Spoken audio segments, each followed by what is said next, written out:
we're here with Mr. Alvin Tirado. That is correct. How are you doing today, sir? Not as good as you guys, but I'll make it. Okay. As you know, we've been covering the WAPA LPG project at the plant down in Christiansted, and some of the hiring practices of some of its subcontractors, and also the working conditions. We've written 2 stories on said topic, and Mr. Tirado reached out to VI Consortium with some concerns of his own, being a former employee of one of the subcontractors, and what he says was a wrongful dismissal, was it? I believe that's what it was, because the contract that I signed did not stipulate specifically what my task was. That's a general format. And so Mr. Tirado also spoke to us about certain grievances in terms of working conditions at the project, which he says might have been the cause for his dismissal because he was vocal and speaking up on certain issues. We brought him here today so he could make known to the public what is going on. It's what you would call no holds barred. We expect him to lay bare his experience, so hopefully we could get some change on the matter. So Mr. Tirado, you were hired on December 8th, you said, of 2014. That is correct. By which company? A company called Pro Energy. You were hired by Pro Energy. Can you break down to the people what was the process of being hired and how long did said employment last? Well, on December, I think it was December 8th, Mr. Carlos Nieves Rodriguez, which is one of the co-owners of Pro Energy, he briefly did a very concise interview at the main gate, explaining to me once hired, I will be working as a plant electrician,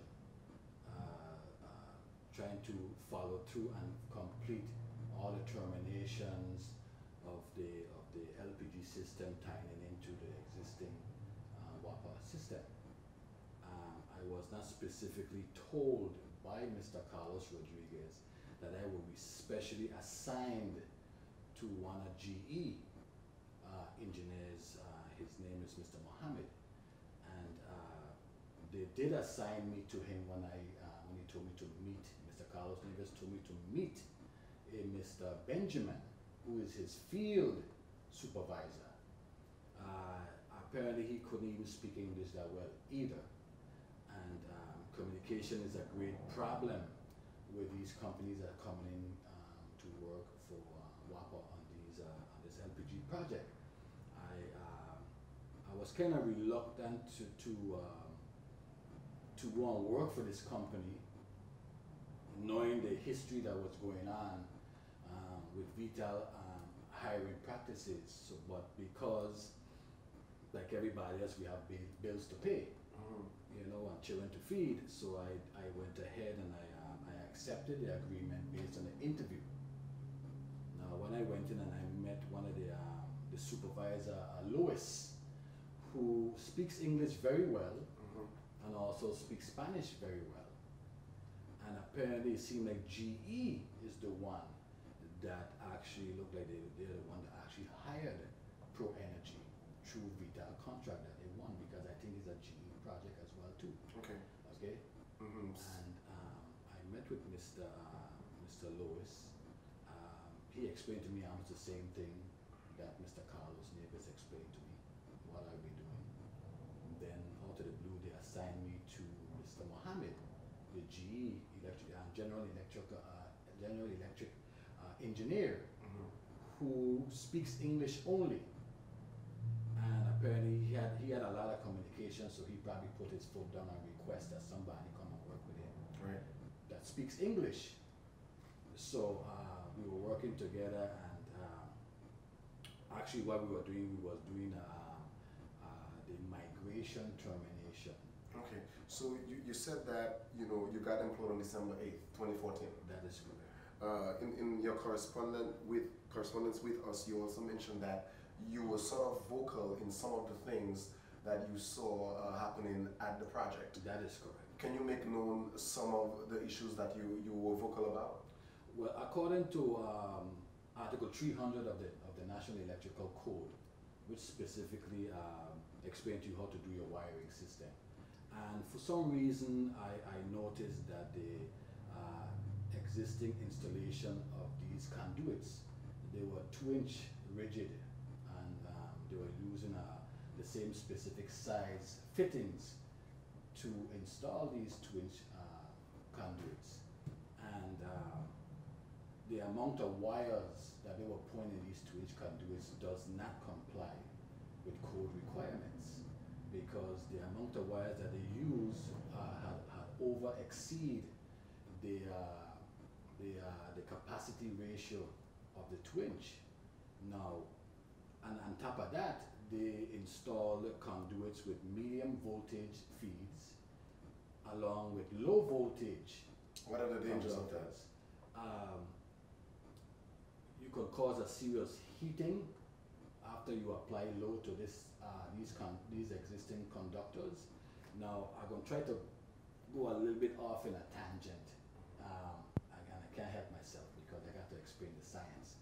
Each feeder conductor, no matter the size or the principle of the conductor, has a magnetic field, basically, that is identified as corona.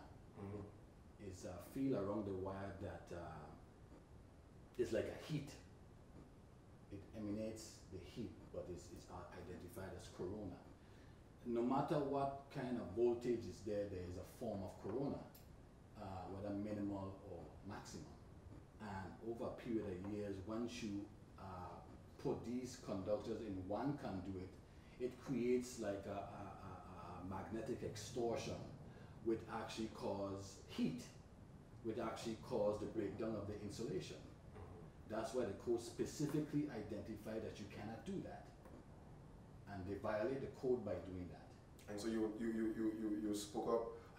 Yes, I spoke about that, and apparently it seemed like the guys who was working there could not understand me quite well because they can't speak English.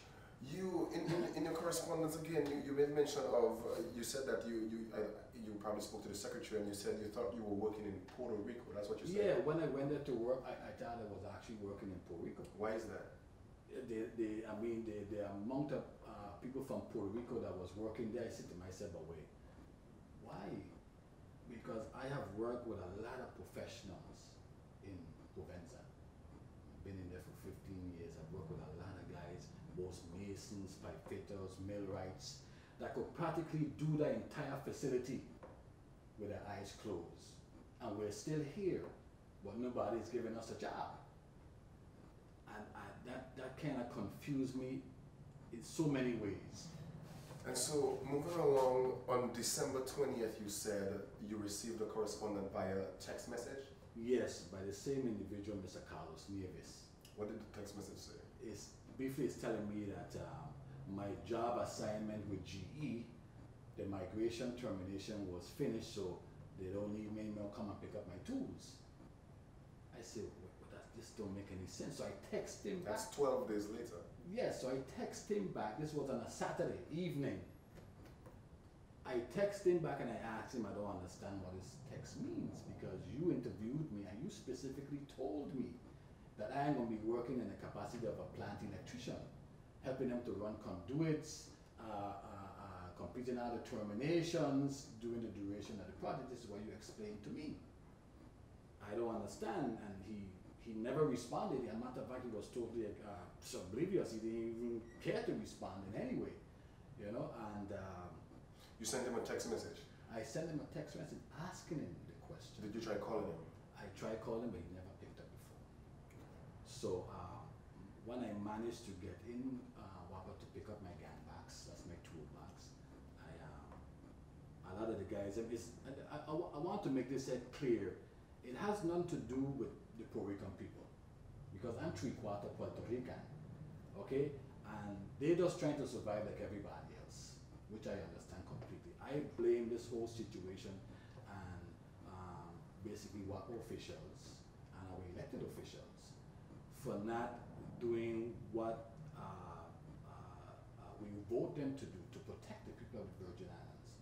And the honest response I keep getting from these individuals or elected officials is that the laws, they're not violating the laws, but I don't understand what does that mean. Puerto Rico has to adhere to the same laws, okay, right. Are the same labor laws, but apparently it seems like Puerto Rico main concern is to protect their people and make sure that they make money to feed their families. I don't understand. This project was specially spearheaded to alleviate the unemployment problem in St. Croix, but instead it hasn't done that. And so you picked up your tools. Have you tried communicating with the persons you mentioned in management at the subcontractors? I tried to speak to Mr. Lewis, and I guess I get the same political rhetoric. You know, they can't discuss it. I have to get in contact with Mr. Carlos Nieves, he's the actual co-owner, and Mr. Lewis, he actually represents GE. And so, why, apart from, you know, probably, why do you think they would have let you go so early? Why do you think? I'm not too sure, but when I started to identify a lot of the electrical discrepancies, like the overloading of the capacitor ratio of the conduit and the type of fittings that they use in certain areas of the conduit, and I tried to explain that it's not in compliance, because in Hovenza we have a QC, quality control, quality assurance inspector that comes in and makes sure that these compliance are incompatible with the code, it's compatible with the code. And when I started identifying that, as a matter of fact, when I used to speak to Mr. Mohammed, the GE engineers inside the substation, I told him, I said, but wasn't it better to revamp the PLC system before you do the migration? He said he was just assigned to come and do the transition, and he has not to do that. And so this project is all the propane project happening at Wapadam, isn't it? That is correct. And so you're now unemployed. That is correct, unfortunately. And you've still been trying to get back in there, or have you been seeking employment elsewhere? Or we know it's difficult right now on the island, but what have been your course of action? What have you been doing in terms of employment? Well, I've been, I guess, running around like a chicken out of my head, trying to speak to the people who has the authority to make the difference. I have tried to reach out to a number of politicians, Mr. What's his name, Paladin Nelson. I've spoken a number of times to Senator Hansen. I've spoken a couple of times to Ms. Senator Young on the phone, and basically I have even spoken to Mr. Nobel Francis before he did the swearing in, and everybody basically said the same thing. We have to try to change the laws.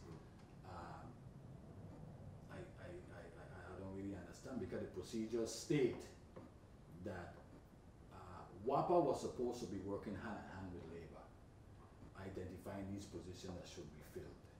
Because I remember very vividly that the Commissioner of Labor, the former Commissioner of Labor, made a statement both in Avis on public media that he is going to make sure that when this project starts, he's going to make sure that the people of the Virgin Islands will benefit from this project.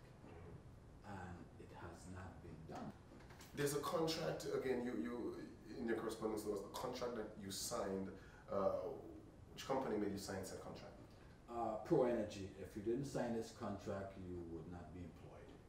It's basically a general formatted contract that you sign for any private industry. Because Hovenza would make us sign these contracts as well, with, along with your W10 or W24, whatever they call it, IRB form, right? And apparently Puerto Rico presented this contract, and I questioned it before I signed it, because all it does is identify Puerto Rico laws, Puerto Rico Internal Revenue Code laws. Now, I don't really understand why would you come in a different country than your own and bring your laws with you for the people of that country that you're working with to sign laws that pertain to your country. I've never heard that before. Right. Of course, their laws would not be instrumental at all in the Virgin Islands. They would have to go by VI law. I would think so, because I have worked in Oventa for years, and the contract that they make me sign actually reflect the laws of the Virgin Islands. Yeah. And these are companies come from Louisiana, Oventa itself out of New Jersey, and their contract would actually identify the labor laws for the Virgin Islands. So indeed, it would not be relevant. But what are some of the key points in there that you feel like Well, in it's basically a general contract telling me what I was hired for, which I mentioned, to do electrical work, during the duration of the project, or if I violate any form of the contract or the company laws, will be dismissed. And you don't feel like you violated anything? No, I have not. And it didn't specifically identify that I would be assigned to work with GE, and when GE is finished, my job is done. So another question I wanted to ask was, you said when they hired you as what? To be? As a plant electrician. Plant electrician. And when you were dismissed, was there still work that in relation to your specific? They have months of work to do, catching up to do. A matter of fact, on the Thursday and Friday of that Saturday when I received my text, 4 brand new people came from Puerto Rico to work. And then they gave me this text on Saturday. So, again, when did the people come to work? Between Thursday and Friday. And you received your text when? On that Saturday of that week. Of that week. Evening, yes. And as soon as they hired 4 new people. 4 brand new people from Puerto Rico. As I mentioned earlier, we ran 2 stories. One speaking about the discrepancies with the working conditions, and discrepancies, of course, with employment and local and imported employment, and we'll continue to cover the story as it continues to unfold. Hopefully you get some resolution, Mr. Tirado, and thank you for joining us today.